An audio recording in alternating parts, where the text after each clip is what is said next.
I'm going to share with you the top 5 mistakes that YouTubers make. This is including mistakes that I've made along the way and mistakes that I've seen other YouTubers make, especially new ones. So let's get into this.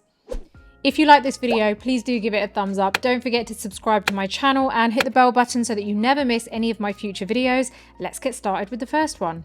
Consistency. This is really underrated and I see so many new YouTubers do this too. You must be consistent in your videos in order for an audience to stick around. Otherwise, what's the point? Your audience needs to feel like they can trust you and that you're going to be consistent with your uploads. It's one of the most important aspects of growing your channel. And at the end of the day, YouTube will reward you for that consistency with the monetization side. So if you want to give your channel a chance at success, you really have to be consistent with it for a decent amount of time in order for the algorithm to figure out that you are actually serious about this, number one. And secondly, for your audience to feel like you are going to keep coming back with new content, that if they have a question about anything, they know they can first think of you rather than anyone else. Your audience needs to feel like you are regular with your uploads. And this isn't just about how often you upload and whether you are consistent just with your uploading. You've got to be consistent with your niche too, because at the end of the day, that's what they're there for and that's what they want to see going forward. If you want to add things into that, you still can do so, but still stick to the topic at hand or whatever it is that you've chosen to speak about on your channel. In order to actually be consistent with your schedule, you really need to be realistic about your schedule. There's no point saying to yourself, I'm going to upload every 3 days if you know that you haven't actually thought out whether that fits into your schedule. So think about what it is that you can actually commit to and you can stick to. I think that's probably the one thing that most new YouTubers fail to understand, is understanding what their schedule is like before they've started YouTube to see whether they can fit in what they've committed to. There are far too many YouTubers that I've seen that have kind of jumped in without any planning or any understanding of what it actually takes to be a YouTuber. There's a lot that goes into it, and being consistent is key, not only for your viewers, but also for the YouTube algorithm as well. Ultimately help build your channel's identity and keep people there viewing your videos. Thumbnails. So this is another mistake I've seen quite a lot. When I'm scrolling on YouTube, I see that a lot of new YouTubers don't actually put the effort into the thumbnails, or they'll just do a quick screen grab and the quality of the image is not that great. So it's obvious that it's just been a quick screenshot from whatever the video has been. In some cases, this may work, but I also find that this works mainly when you are very consistent with that. I think it's obvious when you are creating a type of thumbnail which maybe does look like a screen grab, but you've stayed consistent with that. That's different, because then it's kind of the identity of your channel. Whereas if you have your thumbnails, the quality going up and down, it's obvious that there's one video you haven't put much effort into, and then the next one you've had a bit of time to do, and then the next one you haven't. So you need to, again, going back to the first point, you need to be consistent with this too, but it is also about the quality and some thought being put into the thumbnails. I find it's really important to add some text to the thumbnail. Unless you are a YouTuber that has been around for a while and you've already got a massive following, I feel like if you're a new YouTuber,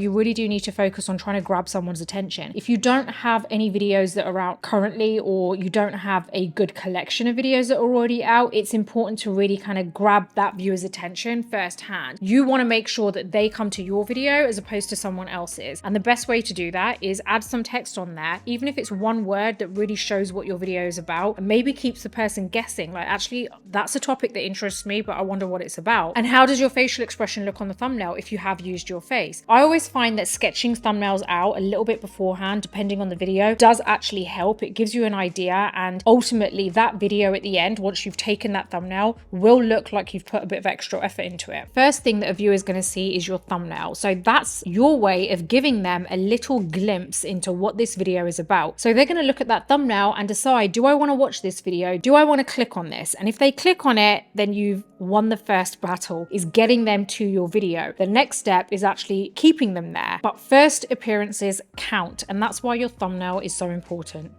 Optimizing videos. So this is another one that I see quite a lot. I see some YouTubers who don't really have their channels optimized. And what I mean by that is it could be several different things. One, they don't have the about section actually filled out. So you want to really give the viewer an idea of what your channel is about. Plus those keywords popped in there is really going to help your channel. Anywhere you can add the words that really are relevant to what your channel is about is going to help you. I've even seen on a lot of YouTube videos where there's no description. It's literally literally just thanks for watching and that's it. That is your chance to get some keywords in there to really help YouTube and Google bring up your videos anytime someone is searching for a video like yours. Also, adding in things like a call to action in your videos is really important. That's optimizing your video. You're making sure that at the beginning of your video and the end of your video, you add in things like subscribe to my channel, hit the notification bell, leave a comment below. I know it may sound like how many times can I actually say this, but you're not necessarily going to have the exact same people watching every video. So as much as it may seem like it's a lot and you're saying the same thing over and over again in each of your videos, not everyone is going to see every single video. You're going to have new viewers and you've got to appeal to those people too. You've got to remind those people to subscribe to your channel. Optimizing your videos also includes having overlays on your videos. For example, when I do mention that please could you subscribe to my channel and hit the notification bell, leave a comment in the comment section, I have something that pops up on my screen that actually is a bit more visual for the person watching it. So sometimes if maybe they've zoned out or they're watching it and the volume's low, they can still see that, oh, hold on a minute, there's an Instagram logo that just came up. She's on Instagram too. So sometimes it's a lot easier when you actually see something too. So as well as saying it on your videos, make sure you do show those logos or those little pop-ups too, because that's optimizing it even further. Don't forget that YouTube is actually the second largest search engine after Google. So it's really important for you to add in those words wherever you possibly can, whether it be in your about section, in your description, on the screen when you're actually talking to. Do everything you possibly can to get those keywords out there so that your video is brought up more often when people search for your video.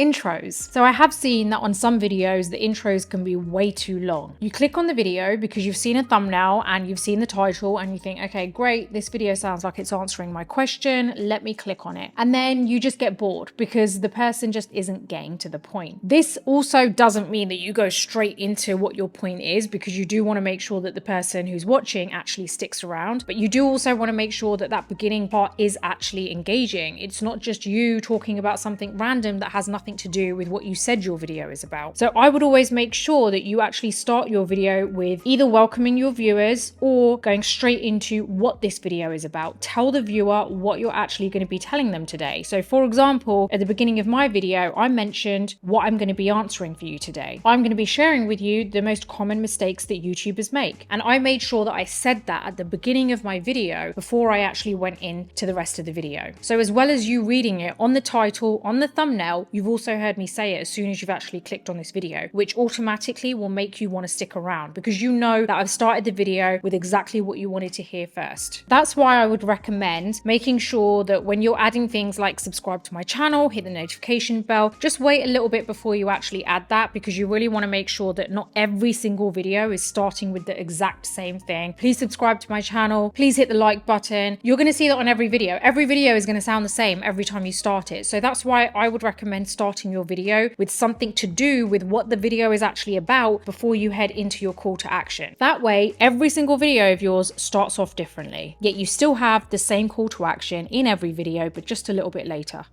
No goal. So this is another thing that I see quite a lot where I've clicked on videos myself because I have a question and I'm hoping that that YouTuber is going to answer that question in their video. And I sit there and I watch and the person just isn't actually answering the question. And this actually goes back to figuring out what it is that you're trying to deliver in your video. And sometimes, unfortunately, some people can forget what that goal is and the video just turns into something else. So you're telling the person via your thumbnail and your title that this is what the video is about, but the video just kind of goes off topic, or you haven't actually given them anything. The worst thing is when you click on a video thinking that you're going to get the answer to a question, and by the end of the video, the person who's actually the YouTuber doesn't actually know the answer to the question.